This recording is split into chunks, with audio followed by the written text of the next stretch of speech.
An offline Canon printer means it's not communicating with your device, preventing printing.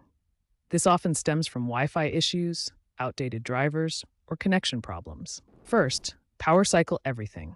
Turn off your printer and computer, wait 30 seconds, then turn them back on. Next, ensure your printer is connected to the correct Wi-Fi network and that the signal is strong.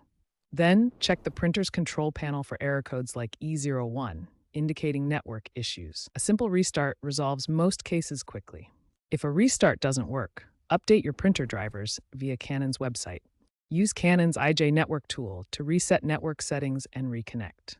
Address potential IP conflicts by manually assigning a static IP address to your printer. To avoid future problems, keep your printer's firmware updated through the Canon Print app.